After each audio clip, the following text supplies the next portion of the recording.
ನಮಸ್ಕಾರ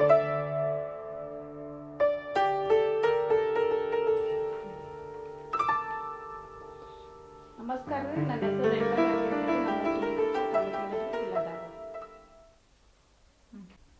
ಇವತ್ತಿನ ದಿವಸ ಮನೆಯೊಳಗೆ ಪಿನಾಯಿಲ್ ಹೆಂಗೆ ತಯಾರು ಮಾಡ್ಬೇಕು ಅನ್ನೋದ್ರ ಬಗ್ಗೆ ಇಲ್ಲೊಬ್ರು ಸರ್ ಮಾಹಿತಿ ತಿಳಿಸ್ಕೊಡ್ತಾರೆ. ತಿಳ್ಕೊಳ್ಳೋಣ ಬರ್ರಿ. ನಮಸ್ಕಾರ. ನಮಸ್ಕಾರ. ನಿಮ್ಮ ಪರಿಚಯ ಮಾಡಿಕೊಡ್ರಿ ಸರ್. ಆಯ್ತು ರೀ. ನನ್ನ ಹೆಸರು ಶಶಿಧರ್ ಪಾಂಡುರಂಗ್ ಬಡಿಗೇರ್ ಅಂತ್ರಿ. ನಮ್ಮದು ದೇವ್ರ ಹುಬ್ಬಳ್ಳಿ ತಾಲೂಕು, ಜಿಲ್ಲಾ ಧಾರವಾಡ ರೀ. ನಾನು ಈಗ ಸದ್ಯ GSS ಸಂಸ್ಥೆಯಲ್ಲಿ ಚಿತ್ರಕಲಾ ಮತ್ತು ಕ್ರಾಫ್ಟ್ ಅಂದರೆ ಕರಕುಶಲ ಕಲೆಯನ್ನು ಕಲಿಸುವಂಥ ಶಿಕ್ಷಕರಾಗಿ ಸೇವೆಯನ್ನು ಸಲ್ಲಿಸ್ತಾ ಇದ್ದೇವೆ. ಆಲ್ರೆಡಿ ಹಿಂದೆ ನಾವು D.Ed ಆ್ಯಂಡ್ B.Ed ಕಾಲೇಜಿನಲ್ಲೂ ಈ ವೃತ್ತಿಪರ ಶಿಕ್ಷಣ ತರಬೇತಿಯನ್ನು ಕೊಟ್ಟಿದ್ದೀನಿ. ಮತ್ತು ಬಹಳಷ್ಟು ಕಡೆ ಅಂದರೆ ಸುಮಾರಾಗಿ ಒಂದು 200ರಿಂದ 300 ತನಕನೂ ಹಳ್ಳಿಗಳಿಗೆ ಹೋಗಿ ತರಬೇತಿಯನ್ನು ಕೊಟ್ಟಿದ್ದೀನಿ. ನೀವು ಕರಕುಶಲ ತರಬೇತಿ ಕೊಟ್ಟೇವೆ ಅಂತ ಹೇಳಿದ್ರಲ್ರಿ ಸರ್, ಈಗ ನೀವು ಯಾವ ತರಬೇತಿ ಕೊಟ್ಟಿರಿ ಅಂತ ಅನ್ನೋದ್ರ ಬಗ್ಗೆ ನಮ್ಗೆ ಹೇಳ್ಕೊಡ್ರಿ. ಆಯ್ತು ರೀ. ನೋಡಿರಿ, ನಾನು ಮೊದಲೇದಾಗಿ ಹೇಳ್ಬೇಕಂತಂದರೆ ಫಿನೈಲ್ ತರಬೇತಿ ಆಗಿರ್ಬೋದು, ಲಿಕ್ವಿಡ್ ಸೋಪ್ ತರಬೇತಿ ಆಗಿರ್ಬೋದು, ಮೇಣಬತ್ತಿ ತರಬೇತಿ ಆಗಿರ್ಬೋದು, ಆಮೇಲಿಂದ ಅಗರಬತ್ತಿ ತರಬೇತಿ ಆಗಿರ್ಬೋದು, ಸೋಪು, ಸೋಪಿನ ಪುಡಿ, ಆಮೇಲೆ ಇನ್ನುಳಿದ ಕೇಕ್ಸ್, ಇನ್ನೂ ಹಲವಾರು ತರಬೇತಿಗಳನ್ನ ಕೊಡ್ತಾಯಿದ್ದೀನಿ ರೀ ನಾನು. ಸಾಕಷ್ಟು ತರಬೇತಿ ಕೊಟ್ಟೇವೆ ಅಂದ್ರಲ್ರಿ ಸರ್, ಈಗ ನಮ್ಗೆ ಪಿನಾಯಿಲ್ ತಯಾರಿಕೆ ಬಗ್ಗೆ ಏನೇನು ಸಾಮಗ್ರಿಗಳು ಬೇಕಾಕಾವು, ಅದನ್ನ ಹೆಂಗೆ ತಯಾರು ಮಾಡಿಸ್ಬೇಕು ಅನ್ನೋದ್ರ ಬಗ್ಗೆ ಹೇಳ್ಕೊಡ್ರಿ. ಆಯ್ತು. ಮೊದಲೇದಾಗಿ ನೋಡ್ರಿ, ಇದು ಫೈನ್ ಆಯಿಲ್ ಅಂಥೇಳಿ. ಸೊ ನೇಪಾಳದಲ್ಲಿ ಒಂದು ಸಸಿಯಿಂದ ಇದನ್ನು ಎಣ್ಣೆಯನ್ನು ತೆಗಿತಾರೆ. ಈ ಎಣ್ಣೆಗೆ ರೋಗ ನಿರೋಧಕ ಶಕ್ತಿ, ಆಮೇಲಿಂದ ಕೀಟಗಳನ್ನು ಕೊಲ್ಲುವಂಥ ಶಕ್ತಿ ಇರ್ತದೆ. ಅದಕ್ಕೆ ಇದನ್ನು ಫೈನ್ ಆಯಿಲ್ ಅಂತ ಕರೀತಾರೆ. ಫೈನ್ ಆಯಿಲ್ ಅಂತ ಹೇಳಿದ್ರಲ್ರಿ ಸರ್, ಎಷ್ಟು ಪ್ರಮಾಣ ಬೇಕಾಕತ್ರಿ? ಇದು 500 ml ಬೇಕಾಗ್ತೈತೆ ನೋಡ್ರಿ, ಅಂದರೆ ಅರ್ಧ ಲೀಟ್ರ್ ರೀ. ಅರ್ಧ ಲೀಟ್ರ್ ಬೇಕು. ಹ್ಞೂ ರೀ. ಇದು ಲಿಕ್ವಿಡ್ ಸೋಪ್ ಅಂತ ಹೇಳ್ರಿ. ಇದು ಕೂಡ ನಮ್ಗೆ 500 ml ಅಂದರೆ ಅರ್ಧ ಲೀಟ್ರ ಬೇಕು ರೀ.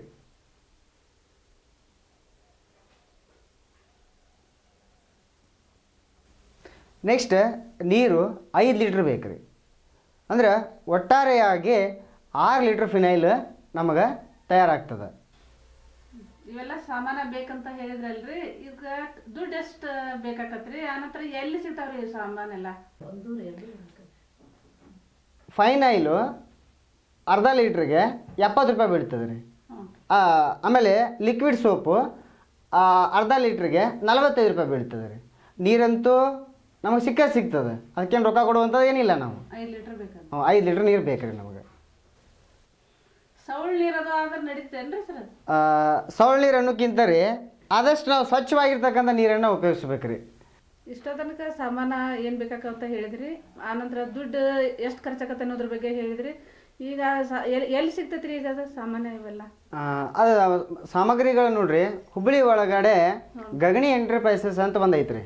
ಸಂಯುಕ್ತ ಕರ್ನಾಟಕ ಪ್ರಿಂಟಿಂಗ್ ಪ್ರೆಸ್ಸಿನ ಅಟಲ್ ಮೇಲೆ ಐತ್ರಿ, ಅಲ್ಲಿ ಸಿಗ್ತದೆ. ಮತ್ತು ಅಲ್ಲಿನೂ ನಿಮ್ಗೆ ಅದು ಸಿಗಲಿಲ್ಲ, ಅದು ಹೋಗೋದು ಕಷ್ಟ ಆದರೆ ದುರ್ಗದ ಬೈಲಿನೊಳಗಡೆ ಶಕ್ತಿ ಕೆಮಿಕಲ್ಸ್ ಅಂತ ಐತ್ರಿ, ಅಲ್ಲಿನೂ ಇದು ಮೆಟೀರಿಯಲ್ಸ್ ಸಿಗ್ತಾವ್ರಿ. ದುರ್ಗದ ಬೈಲು? ಹಾಂ, ಅಲ್ಲಿನೂ ಸಿಗ್ತಾವ್ರಿ. ನೋಡ್ರಿ ಸರ್, ಮಾಡೋ ವಿಧಾನ ಸ್ವಲ್ಪ ನಮ್ಗೆ ತೋರಿಸ್ಕೊಡ್ರಿ. ಆಯ್ತು ರೀ, ತೋರಿಸ್ಕೊಡ್ತೀನಿ ನೋಡ್ರಿ. ಮೊದಲೇದಾಗಿ ಇದು ಫೈನ್ ಆಯಿಲ್ ಅಂತ ಹೇಳಿ. ಈ ಫೈನ್ ಆಯಿಲನ್ನು ನಿಧಾನವಾಗಿ ಬಕೆಟಿಗೆ ಏನು ಮಾಡಬೇಕಂದ್ರೆ ಸುರಿಬೇಕು. ಅರ್ಧ ಲೀಟ್ರ್ ಫೈನ್ ಆಯಿಲನ್ನು ಫಸ್ಟು ಬಕೆಟಿಗೆ ಈ ರೀತಿಯಾಗಿ ಸುರಿಬೇಕು. ನಂತರ ಲಿಕ್ವಿಡ್ ಸೋಪು, ನಾನು ಆಗಲೇ ಹೇಳಿದ ಹಾಗೆ ಈ ಅರ್ಧ ಲೀಟ್ರ್ ಲಿಕ್ವಿಡ್ ಸೋಪನ್ನು ಕೂಡ ಏನು ಮಾಡಬೇಕಂತಂದರೆ ಇದನ್ನು ಕೂಡ ಬಕೆಟಿಗೆ ನಿಧಾನವಾಗಿ ಸುರಿಬೇಕು. ಈ ರೀತಿಯಾಗಿ ನಿಧಾನವಾಗಿ ಸುರಿದು ನಂತರ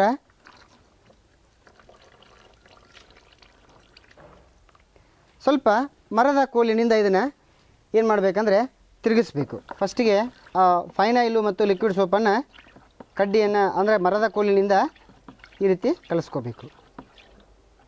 ಇದನ್ನು ಕಲಿಸ್ಬೇಕಾದ್ರೆ ಯಾವುದೇ ಥರನಾದ ಲೋಹದ ವಸ್ತುಗಳನ್ನು ಬಳಸಬಾರ್ದು. ಅಂದರೆ ನಾವು ಅಡುಗೆಗೆ ಬಳಸ್ತೇವಲ್ಲ ಚಮಚೆಯನ್ನು, ಅದನ್ನು ಆಮೇಲಿಂದ ಮತ್ತು ಅಂದರೆ ಲೋಹದ ಒಟ್ಟು ಸಾಮಗ್ರಿಗಳನ್ನ ಇದಕ್ಕೆ ಬಳಸಬಾರ್ದು. ಇದು 5 ಲೀಟ್ರದ ನೀರಿನ ಕ್ಯಾನು. ಈ 5 ಲೀಟ್ರ್ ನೀರನ್ನು ಇದಕ್ಕೆ ನಿಧಾನವಾಗಿ ಸುರಿಬೇಕು. ಈ ರೀತಿಯಾಗಿ 5 ಲೀಟ್ರ್ ನೀರನ್ನು ಸುರುವಿ ಆದಮೇಲೆ ಮತ್ತೆ ಮರದ ಕೋಲಿನಿಂದ ಇದನ್ನು ಹಿಂಗೆ ಕಲಕಬೇಕು. ಈಗ ನೋಡ್ರಿ ಫಿನೈಲ್ ಇಲ್ಲಿ ನಮ್ಮದು ತಯಾರಾಯಿತು.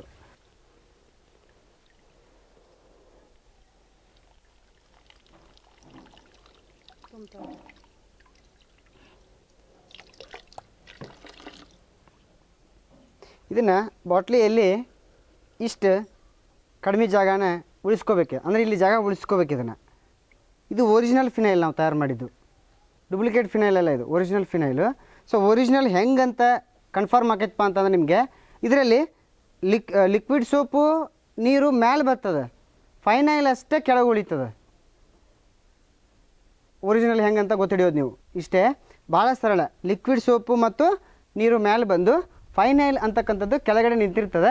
ಇದನ್ನು ನಾವು ಬಳಸಬೇಕಾದಾಗ ಏನು ಮಾಡಬೇಕಂದ್ರೆ ಹಿಂಗೆ ಚೆನ್ನಾಗಿ ಈ ರೀತಿಯಾಗಿ ಕಲಕಿ ಬಳಸಬೇಕು. ಬಳಸೋ ವಿಧಾನ 10 ಲೀಟರ್ ನೀರಿಗೆ ಬರೀ ಒಂದು 100 ml ಮಾತ್ರ ಹಾಕಬೇಕು. ಇದನ್ನು ಜಾಸ್ತಿ ಹಾಕಿದ್ದೀವಿಪ್ಪ ಅಂದರೆ ಒರೆಸಿದ್ರೆ ಒಳಗೆ ನಿಲ್ಲೋಕ್ಕೆ ಆಗೋದಿಲ್ಲ. ಅಂದರೆ ಒಳಗೆ ನಿಲ್ಲೋಕೆ ಆಗೋದಿಲ್ಲ ಅಂತಂದ್ರೇನು ಸ್ಮೆಲ್ ಜಾಸ್ತಿ ಬರ್ತದೆ. ಕಡಿಮೆ ಹಾಕಿದರೆ ಕ್ರಿಮಿಗಳು ಸಾಯೋದಿಲ್ಲ. ಅದಕ್ಕೋಸ್ಕರ ಏನು ಮಾಡಬೇಕು, 100 ml 10 ಲೀಟ್ರಿಗೆ ಬಳಸಬೇಕು. ಈಗ ಮಾಡಿದ್ರಲ್ರಿ ಸರ್ ಫಿನೈಲ್, ಅದನ್ನ ಬಕೆಟ್ನೊಳಗೆ ಹಂಗೆ ಇಟ್ಟರೆ ನಡಿತೈತೇನ್ರಿ, ಏನು ಸೀಲ್ ಮಾಡ್ಬೇಕ್ರಿ ಬಾಟ್ಲಿ ಒಳಗೆ ಹಾಕಿ? ನೋಡಿರಿ, ಬಕೆಟ್ ಒಳಗಡೆ ಮಾಡಿದ್ದೀವಿ ಅಂತಂದರೆ ಕಂಪಲ್ಸರಿ ಆಗಿ ಬಾಟ್ಲಿ ಒಳಗಡೆ ಹಾಕಿ ಈ ರೀತಿ ಬೂಚ್ ಹಾಕಿ ಇದಕ್ಕೆ ಟಿಕ್ಸೋ ಟೇಪ್ದಿಂದ ಸೀಲ್ ಮಾಡಿಬಿಡ್ಬೇಕ್ರಿ. ಅಂದರೆ ಇದ್ರೊಳಗಿಂದ ವಾಸನೆ ಹೋಗಬಾರ್ದಲ್ರಿ, ಹೊರಗಡೆ ಹೋಗಬಾರ್ದು ಅಂತೇಳಿ ಅದಕ್ಕೆ ಸೀಲ್ ಮಾಡಿಟ್ರೆ ಒಳ್ಳೇದ್ರಿ. ಇದು ತಯಾರಾದ ತಕ್ಷಣ ನಾವು ಉಪಯೋಗಿಸ್ಬೋದನ್ರಿ ಸರ್? ಹೌದೌದ್ರಿ, ಇದನ್ನು ತಯಾರು ಮಾಡಿದ ತಕ್ಷಣನೇ ಉಪಯೋಗಿಸ್ಕೋಬೋದ್ರಿ ನಾವು. ಆಮೇಲೆ ಇದನ್ನು 1 ವರ್ಷದ ಮಟನೂ ಇಡ್ಬೋದ್ರಿ ನಾವು. 1 ವರ್ಷದ ಮಟನೂ ಇಡ್ಬೋದ್ರಿ. 1 ವರ್ಷದ ನಂತರ ಏನಾಗ್ತೈತೆ ಅಂದರೆ ಅದ್ರದ್ದು ಶಕ್ತಿ ಕಡಿಮೆ ಹಾಕೊಂತ ಬರ್ತೈತಿ. ಆದ್ರೆ ಆದಷ್ಟು ಏನು ಮಾಡ್ಬೇಕಂದ್ರೆ 1 ವರ್ಷದ ಒಳಗಡೆ ಇದನ್ನು ಉಪಯೋಗ ಮಾಡ್ಕೊಂಡು ತಟ್ಟಾಗ್ಬಿಡ್ಬೇಕು. ಇದನ್ನ ಫಿನೈಲ್ ಎದಕ್ಕೆ ಉಪಯೋಗ ಮಾಡ್ಬೇಕ್ರಿ ಸರ್? ಇದು ಫಿನೈಲನ್ನು ನೋಡ್ರಿ ನೀವು ಟಾಯ್ಲೆಟ್ ತೊಳೆಯೋದಕ್ಕೆ ಉಪಯೋಗಿಸ್ಕೋಬೋದು, ಆಮೇಲೆ ಬಚ್ಚಲ ಮಣಿ ತೊಳೆಯೋದಕ್ಕೆ ಉಪಯೋಗಿಸ್ಕೋಬೋದು. ನಾವು ಮನೆಯಲ್ಲಿ ಆಲ್ಮೋಸ್ಟ್ ನಮ್ಮ ಹಳ್ಳಿಗರು ಇರೋದ್ರಿಂದ ನಾವು ನೆಲವನ್ನು ಸಗಣಿಯಿಂದ ಸಾರಿಸ್ತೇವ್ರಿ. ಆ ಸಗಣಿಯಿಂದ ಸಾರಿಸ್ಬೇಕಾದಾಗ ಸಗಣಿಯಲ್ಲಿ ಇದನ್ನು ಸ್ವಲ್ಪ ಹಾಕಿ ಸಾರಿಸಿದ್ರೆ ನೊಣ ಬರೋದಿಲ್ಲ, ಸೊಳ್ಳೆ ಬರೋದಿಲ್ಲ, ತಿಗಣೆಗಳು, ಚಿಕ್ಕಾಡ ಇಂಥವು ಏನೂ ಒಂದು ಎಲ್ಲ ಸಾಯ್ತಾವೆ. ಆಮೇಲೆ ಮನೆ ಒಳಗೂ ಪ್ರವೇಶ ಆಗೋದಿಲ್ಲ. ಇದನ್ನು ನೋಡ್ರಿ 10 ಲೀಟ್ರ್ ನೀರಿಗೆ 100 ml ಹಾಕಿ ನೀವು ಸಗಣಿಗಾರ ಉಪಯೋಗಿಸ್ಕೋಬೋದು. ಅಂದರೆ ಈ ದನಗಳನ್ನ ಕಟ್ತಿರ್ತೇವೆ ನೋಡ್ರಿ ನಾವು, ಅಂಥಲ್ಲೆಲ್ಲ ಏನು ಮಾಡ್ಬೇಕಂದ್ರೆ 10 ಲೀಟ್ರ್ ನೀರಿಗೆ ಒಂದು 100 ml ಸೇರಿಸಿ ಸ್ಪ್ರೇ ಮಾಡಿಬಿಟ್ರೆ ಸೊಳ್ಳೆ, ತಗಣಿ ಇಂಥವು ಏನೂ ಆ ಒಂದು ಕೊಠಡಿಯಲ್ಲಿ ಬರೋದಿಲ್ಲ. ಆದಷ್ಟು ಏನು ಮಾಡ್ಬೇಕಂದ್ರೆ ಈ ದನ ಕಟ್ಟುವಂತಲ್ಲೇ, ಆಮೇಲೆ ಎಲ್ಲಿ ಕೊಳಚೆ ಎಲ್ಲಿ ಜಾಸ್ತಿ ಸೊಳ್ಳೆಗಳು ಉತ್ಪತ್ತಿ ಆಗ್ತಾವಲ್ಲ ಅಂಥಲ್ಲಿ ಇದನ್ನು ಉಪಯೋಗಿಸಿದ್ರೆ ಭಾಳ ಒಳ್ಳೇದು ನೋಡ್ರಿ. ಸ್ಪ್ರೇ ಮಾಡಬೇಕಾದ್ರೆ ಭಾಳ ಕೇರ್ಫುಲ್ಲಾಗಿ ಸ್ಪ್ರೇ ಮಾಡ್ಬೇಕ್ರಿ ನಾವು. ಯಾಕಂದ್ರೆ ದನಕ್ಕಂತ ಹುಲ್ಲು ಇಟ್ಟಿರ್ತೀವಿ ನಾವು, ಆಮೇಲಿಂದ ನೆಕ್ಸ್ಟ್ ನೀರು ತುಂಬಿಟ್ಟಿರ್ತೀವಿ ದನಗಳು ಕುಡಿಯಾಕಂತೇಳಿ. ಸೊ ಅದಕ್ಕೆ ಇದು ಸೋಕದಂಗೆ, ಅಂದರೆ ಅದರೊಳಗೆ ಇದು ಮಿಕ್ಸ್ ಆಗದಂಗೆ ಜಾಗರೂಕತೆಯಿಂದ ಸ್ಪ್ರೇ ಮಾಡ್ರೆ ಒಳ್ಳೇದು ನೋಡ್ರಿ.